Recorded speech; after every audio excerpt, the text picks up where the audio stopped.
Chapter emergence of Swarajist socialist ideas and revolutionary activities. आइए इस chapter को समझते हैं। Swarajist and no changer. Swarajist और नो चेंजर के बीच में एक मेजर डिफरेंसेस था जो काउंसिल एंट्री के इशू पर था। स्वराजिस्ट ने लेजिस्लेटिव काउंसिल में एंट्री को सपोर्ट किया, जबकि नो चेंजर्स ने इसे अपोज किया।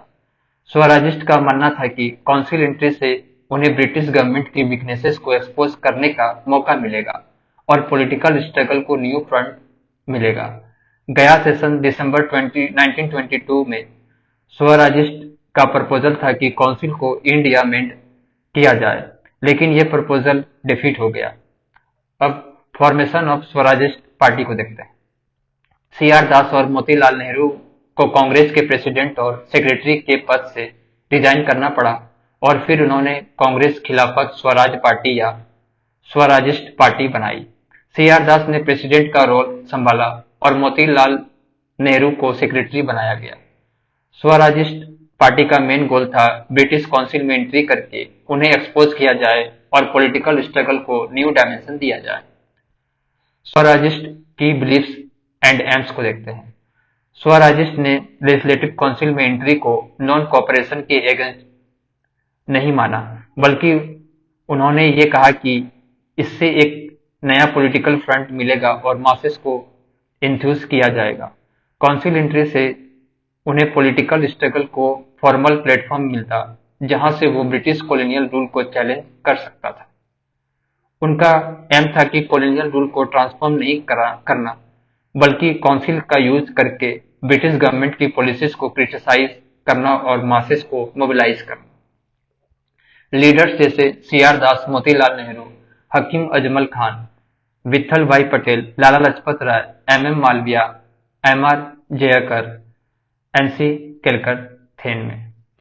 अब स्वराजिस्ट मैनिफेस्टो फॉर इलेक्शन 1923 को देखते हैं। स्वराजिस्ट ने अपना मैनिफेस्टो 1923 में रिलीज किया, जिसमें उन्होंने एंटी इंपीरियलिस्ट स्टांस लिए। मैनिफेस्टो में ब्रिटिश सेल्फ इंटरेस्ट को हाईलाइट किया गया और सेल्फ गवर्नमेंट की डिमांड की गई। अगर उनकी डिमांड को रिजेक्ट किया गया तो उन्होंने काउंसिल में ऑब्स्ट्रक्शन करने की धमकी दी। अब नो चेंजर्स स्टैंड को देखते हैं। नो चेंजर्स का मानना था कि काउंसिल एंट्री से रिवॉल्यूशनरी जील कम हो सकता है और पॉलिटिकल करप्शन बढ़ सकती है। उन्होंने कंस्ट्रक्टिव वर्क को ज्यादा इंपॉर्टेंस दी, जो बाइकॉट और सिविल डिसोबीडियंस की प्रिपरेशन थी। उनका बिलीव था कि अगर पार्लियामेंट्री वर्क में शामिल होते हैं तो रिवॉल्यूशनरी स्पिरिट डाइल्यूट हो जाएगा। इनमें लीडर थे सी राजा गोपालाचारी, सरदार वल्लभ भाई पटेल, राजेंद्र प्रसाद, एम.ए. अंसारी। अब बात करते हैं compromise and evolution of Swarajist and no changers. 1923 Delhi meeting में दोनों फैक्शन यानी स्वराजिस्ट और नो चेंजर्स ने अपने डिफरेंसेस को रिजॉल्व करने की कोशिश की। दोनों ने गांधी की लीडरशिप को एक्सेप्ट किया और एक कॉम्प्रोमाइज किया। स्वराजिस्ट को कांग्रेस के अंदर इलेक्शन कॉन्टेस्ट करने की परमिशन मिली, लेकिन उन्हें लेजिस्लेटिव काउंसिल में एंट्री करने का डिफरेंस था। गांधी ने स्वराजिस्ट को एक्सेप्ट किया और उनका सपोर्ट किया, क्योंकि उन्होंने इलेक्टोरल सक्सेस हासिल की थी। ये एक मेजर शिफ्ट था गांधी के इनिशियल अपोजिशन के बाद। अब गांधी पोजीशन को देखते हैं। गांधी ने पहले लेजिस्लेटिव काउंसिल में एंट्री को अपोज किया था, लेकिन जब स्वराजिस्ट ने इलेक्टोरल सक्सेस हासिल की तो उन्होंने अपने स्टांस को रिकॉन्साइल किया। गांधी ने स्वराजिस्ट की कमिटमेंट को रिकॉग्नाइज किया और सोलिडरिटी दिखाई जब गवर्नमेंट ने क्रैकडाउन किया। गांधी का स्टैंड था कि स्वराजिस्ट ने अपनी लीडरशिप को डेमोन्स्ट्रेट किया और उन्होंने काउंसिल में अनकॉम्प्रोमाइजिंगली काम किए। अब स्वराजिस्ट एक्टिविटी इन काउंसिल को देखते हैं। स्वराजिस्ट ने लेजिस्लेटिव काउंसिल में काफी सिग्निफिकेंट विन्स हासिल की। उन्होंने गवर्नमेंट को आउटवोट किया और कई मोशंस पास किए। उन्होंने सेल्फ गवर्नमेंट, सिविल लिबर्टीज और इंडस्ट्रियलाइजेशन के लिए काफी एडवोकेट किया, लेकिन उनकी सक्सेस के बावजूद उन्हें कम्युनल टेंशन और इंटरनल स्प्लिट का सामना करना पड़ा। गवर्नमेंट स्ट्रेटेजीज ने उनको डिवाइड कर दिया। Achievement and drawbacks of Swarajist को देखते हैं। अचीवमेंट, स्वराजिस्ट ने लेजिस्लेटिव बॉडी में नोटेबल विक्ट्री हासिल की, जैसे आउट वोटिंग थे गवर्नमेंट और पासिंग मोशन। उन्होंने सेल्फ गवर्नमेंट और सिविल लिबर्टी को प्रमोट किया, जो इंडियन ऑटोनॉमी के लिए इंपॉर्टेंट थे। ड्रॉबैक्स को देखते हैं। स्वराजिस्ट का कोऑर्डिनेशन मास मूवमेंट के साथ वीक था। उन्होंने पीजेंट्स कॉज को सपोर्ट नहीं किया, जो उनके वीकनेस का एक मेजर रीजन बना। उन्होंने कम्युनल इंटरेस्ट को एड्रेस नहीं किया, जिससे उनकी सपोर्ट भी वीकेंड हुई। अब no changers focus on constructive work को देखते हैं। नो चेंजर ने कंस्ट्रक्टिव एक्टिविटी पर फोकस किया। National education, khadi promotion, Hindu Muslim unity, untouchability के खिलाफ लड़ाई और फ्लड रिलीफ जैसे सोशल इश्यूज किए। ये एक्टिविटी सिविल डिसोबीडियंस का बैकबोन बन गया, जिसमें हर सेक्शन ऑफ सोसाइटी को इन्वॉल्व किया गया। क्रिटिक्स ऑफ कंस्ट्रक्टिव वर्क को देखते हैं। नेशनल एजुकेशन का फायदा कुछ ही क्लासेस को हुआ और उससे मासेस तक नहीं पहुंच पाया। खादी का कॉस्ट हाई था, इसलिए वो पॉपुलराइज नहीं हो पाया। Economic grievances of marginalise section को नेग्लेक्ट किया गया, जबकि सोशल इशू को एड्रेस किया गया। इससे उनका फोकस नैरो हो गया। अब बात करते हैं emergence of new forces in 1920s India, spread of Marxist and socialist ideas. Leader like Jawaharlal Nehru और सुभाष चंद्र बोस ने मार्क्सिस्ट आइडियाज को इंडिया में स्प्रेड किया। ये यंग नेशनलिस्ट थे जो सोवियत रिवॉल्यूशन से इन्फ्लुएंस हुए थे। उन्होंने स्वराजिस्ट और नो चेंजर को क्रिटिसाइज किया और उनका फोकस कंप्लीट इंडिपेंडेंस यानी कि पूर्ण स्वराज पर था। Communist party of India CPI का फॉर्मेशन 1920 में तस्केंत में हुआ। एम एन रॉय, अबानी मुखर्जी और दूसरे लीडर के द्वारा। एम एन रॉय को कमिंटन के लीडरशिप में पहला इलेक्शन भी दिया गया था। कॉमिंटन एक इंटरनेशनल ऑर्गेनाइजेशन थी जो कम्युनिस्ट रिवॉल्यूशन को प्रमोट करती थी। 1924 में कानपुर बोल्शेविक कॉन्स्पिरेसी केस में कई कम्युनिस्ट लीडर को जेल भेजा गया, जैसे ऐसे दंगे, मुजफ्फर अहमद, शौकत उस्मानी और नलिनी गुप्ता। इनमें सेडिशियस एक्टिविटी और बोल्शेविक स्टाइल गवर्नमेंट बनाने की कोशिश करने के इंजाम में लगा था। 1925 में इंडियन कम्युनिस्ट कॉन्फ्रेंस ने सीपीआई को फॉर्मली एस्टेब्लिश किया। फिर 1929 में मीरठ कॉन्स्पिरेसी केस में 31 कम्युनिस्ट को अरेस्ट किया गया, जिसमें ट्रेड यूनियनिस्ट और लेफ्ट विंग लीडर भी शामिल थे। उन पे ब्रिटिश रूल को ओवरथ्रो करने की कोशिश करने का इंजाम लगा। एक्टिविस्ट ऑफ इंडियन यूथ को देखते हैं। Activism of Indian youth. Jawaharlal Nehru और दूसरे यंग लीडर ने स्टूडेंट लीग और कॉन्फ्रेंसेस बनाए। 1928 में नेहरू ने ऑल बंगाल स्टूडेंट कॉन्फ्रेंस को प्रिसाइड किया। ये यूथ मूवमेंट ने नेशनलिस्ट आइडिया को प्रमोट किया और इंडियन यूथ को एक्टिवली इन्वॉल्व करने का काम किया। Peasants agitation. यूनाइटेड प्रोविंसेस में पीजेंट्स ने टेनेंसी लॉज को रिवाइज करने, लोअर रेंट इविक्शन प्रोटेक्शन और डेप्थ रिलीफ के लिए एजिटेशन किया।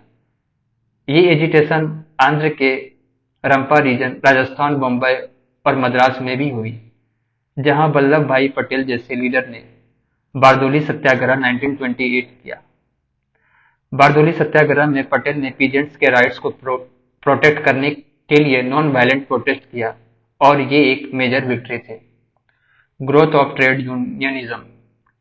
All India trade union Congress का एस्टेब्लिशमेंट 1920 में लाला लजपत राय, देवान चमनलाल और तिलक ने किया।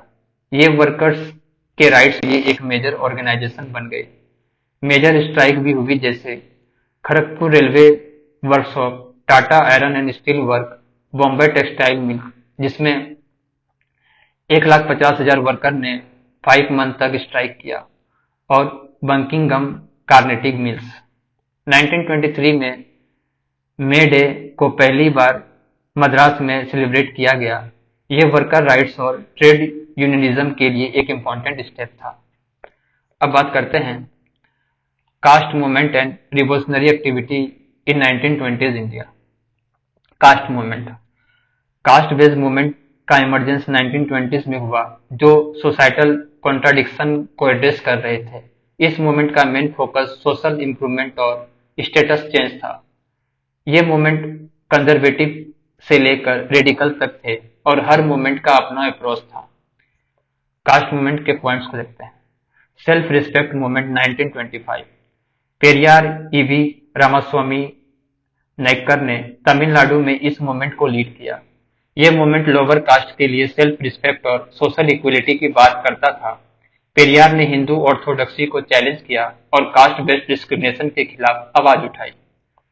सत्यशोधक समाज महाराष्ट्र, ज्योतिबा फुले ने इस मूवमेंट को स्टार्ट किया, जो लोअर कास्ट और वुमेन एजुकेशन को प्रमोट करता था।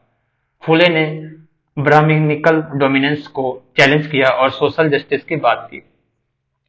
महर under Ambedkar Maharashtra, doctor B R Ambedkar ने महर यानी कि एक लोअर कास्ट कम्युनिटी के लिए सोशल इक्वलिटी और पॉलिटिकल राइट्स की फाइट की। उन्होंने दलित राइट्स को प्रमोट किया और अनटचेबिलिटी के खिलाफ लड़ाई की। रेडिकल इवाज केरला के यापन ने इवास यानी कि ए बैकवर्ड कास्ट इन केरला के लिए मूवमेंट चलाया। ये मूवमेंट सोशल स्टेटस और इकोनॉमिक अपलिफ्टमेंट की बात करता था। यूनियनिस्ट पार्टी पंजाब, फजल आई हुसैन ने पंजाब में यूनियनिस्ट पार्टी बनाई, जो मुस्लिम, सिख और हिंदू कम्युनिटीज के बीच यूनिटी और सोशल रिफॉर्म्स को प्रमोट करती थी। यादव इन बिहार, बिहार में यादव ने अपनी सोशल स्टेटस को इम्प्रूव करने के लिए मूवमेंट चलाए। अब revolutionary activity with A turn towards socialism, non cooperation movement के अब्रप्टली हॉल्ट होने के बाद कई लीडर्स और ग्रुप ने रिवोल्यूशनरी एक्टिविटी को अपनाया, जो नॉन वायलेंस के ट्रेडिशनल अप्रोच से अलग था। उन्होंने सोशलिज्म को अपनाया और वायलेंट मीन्स के थ्रू ब्रिटिश रूल को चैलेंज करने का सोचा। हिंदुस्तान रिपब्लिकन एसोसिएशन, ये एसोसिएशन पंजाब, यूपी और बिहार में एक्टिव थी और इसके मेंबर ने आर्म्ड स्ट्रगल को अपनाया।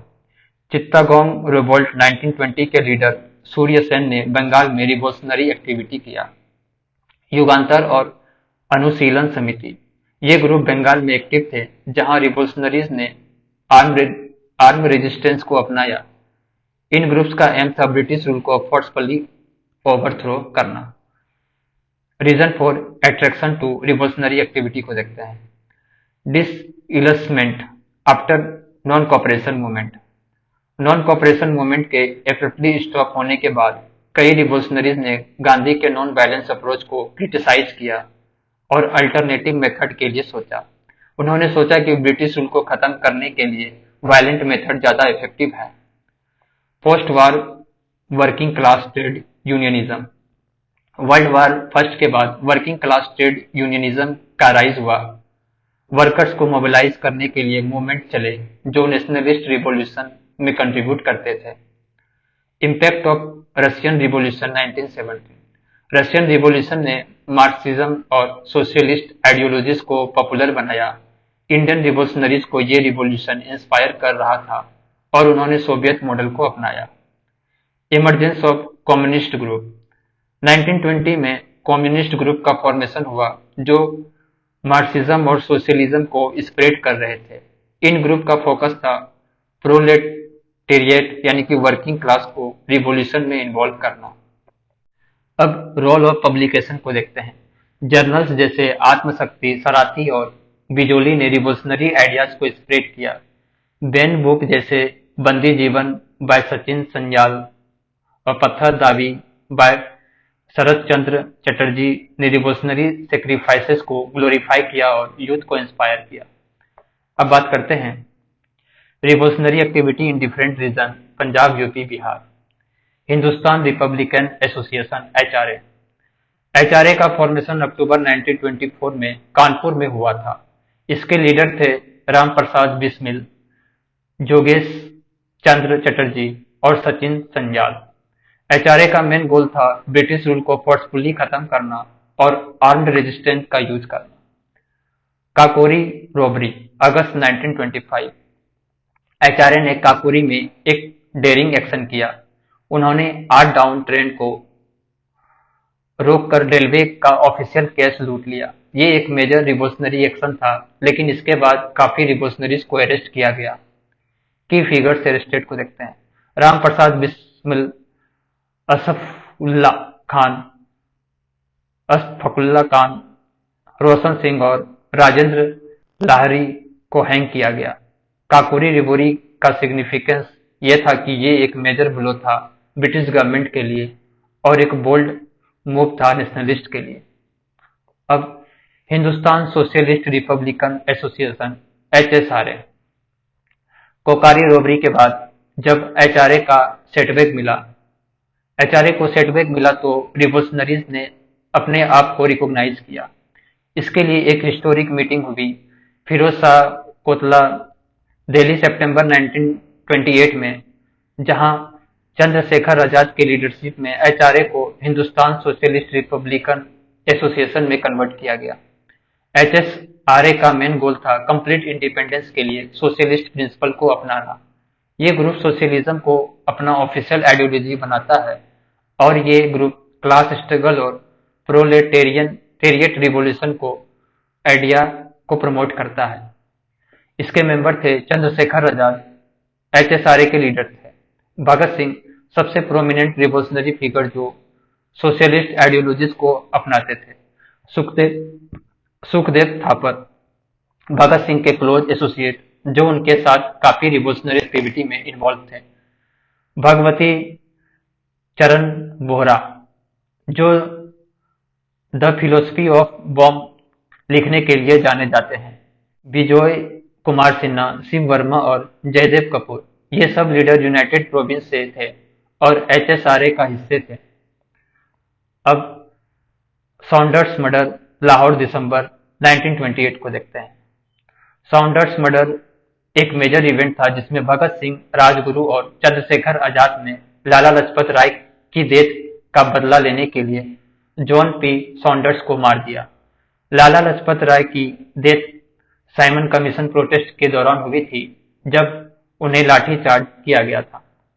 एसेसिनेशन इंसिडेंट, भगत सिंह और राजगुरु ने जॉन पी सॉन्डर्स को mistakenly superintendent of police James Scott समझकर मार दिया। सॉन्डर्स को लाहौर में मार दिया गया। चंद्रशेखर आजाद का रोल को देखते हैं। आजाद ने भगत सिंह और राजगुरु की एस्केप में मदद की थी। उन्होंने इंडियन कांस्टेबल को मार दिया था जो उनके पीछे भाग रहे थे। अब बात करते हैं bomb in the central legislative assembly, April 1928। Public safety bill और ट्रेड डिस्प्यूट बिल को ब्रिटिश गवर्नमेंट ने पास करने की कोशिश की थी। ये बिल सिविल लिबर्टीज को रिस्ट्रिक्ट करते थे, जो कि इंडियन रिफॉर्म्स स्ट्रगल के लिए एक मेजर थ्रेट था। भगत सिंह और बटुकेश्वर दत्त ने इस बिल के खिलाफ प्रोटेस्ट करने का एक अलग तरीका अपनाया, द बॉम्बिंग। बॉम्ब नेचर, ये बॉम्ब नॉन लीथल था। इसका मकसद लोगों को मारना नहीं था, बल्कि ये ब्रिटिश गवर्नमेंट को एक मैसेज देने के लिए था।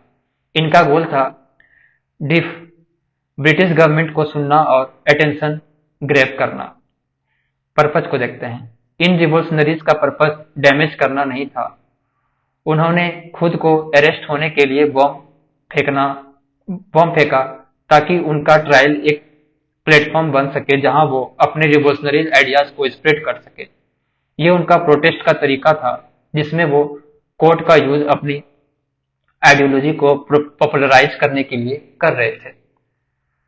Action against the revolutionaries trial, Bhagat Singh, Sukhdev और राजगुरु को लाहौर कॉन्स्पिरेसी केस में ट्रायल का सामना करना पड़ा। ये केस उनके सॉन्डर्स मर्डर के संबंध में था, जिसमें उन्होंने सॉन्डर्स को मार दिया था।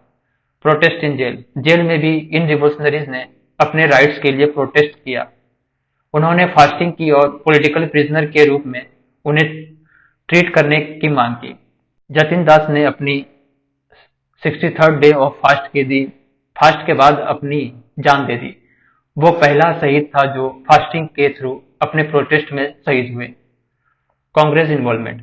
कांग्रेस लीडर ने भगत सिंह और उनके साथियों का डिफेंस ऑर्गेनाइज किया। कांग्रेस ने रिवॉल्यूशनरीज के लिए सपोर्ट दिखाया। उनका ट्रायल एक पॉलिटिकल स्टेटमेंट बन गया था। एग्जीक्यूशन।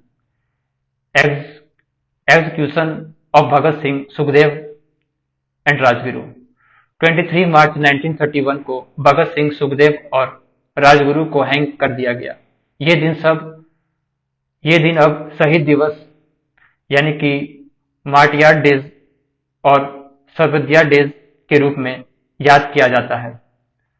Spirit at execution. जब ये 3 रिवॉल्यूशनरीज फांसी पर चढ़ रहे थे तो उन्होंने इनकलाब जिंदाबाद और डाउन विथ ब्रिटिश इंपीरियलिज्म जैसे स्लोगन दिए। ये उनका रिवॉल्यूशनरी स्पिरिट दिखाता है जो उन्होंने अपनी जान देने के बाद भी बनाए रखा। अब चंद्रशेखर आजाद स्टैंड ऑफ। चंद्रशेखर आजाद एक और प्रोमिनेंट रिवॉल्यूशनरी लीडर थे जो वाइसरॉय इरविन के ट्रेन को उड़ाने का प्लान बना रहे थे दिल्ली के पास दिसंबर 1929 में। 1930 में पंजाब और यूनाइटेड प्रोविंसेस के कई शहरों में वायलेंट एक्शन हुए जो चंद्रशेखर आजाद की लीडरशिप में किए गए थे। The stand of. फरवरी 1931 में आजाद ने अल्फ्रेड पार्क, अब चंद्रशेखर आजाद पार्क के नाम से जाना जाता है, में अपने फॉलो रिवॉल्यूशनरीज के साथ मीटिंग अरेंज की थी। बेट्रायल होने के बाद ब्रिटिश पुलिस ने उन्हें घेर लिया। आजाद ने बहुत हिम्मत से लड़ाई की, लेकिन जब वो इंजर्ड हो गए तो उन्होंने अपनी कोल्ट पिस्टल से अपनी जान ले ली। उनका ये एक्शन उनके कमिटमेंट और रिवॉल्यूशनरी स्पिरिट को दिखाता है। आजाद की कोल्ट पिस्तौल अब इलाहाबाद म्यूजियम में डिस्प्ले की जाती है जो उनके सेक्रीफाइस को याद दिलाती है। अब बात करते हैं Bengal during the 1920 revolutionary reorganisation and Congress cooperation. 1920 में कई रिवॉल्यूशनरी ग्रुप अपने सीक्रेट ऑपरेशन को रीऑर्गेनाइज कर रहे थे। ये ग्रुप अंडरग्राउंड काम कर रहे थे और उनका मेन गोल था ब्रिटिश रूल को खत्म करना।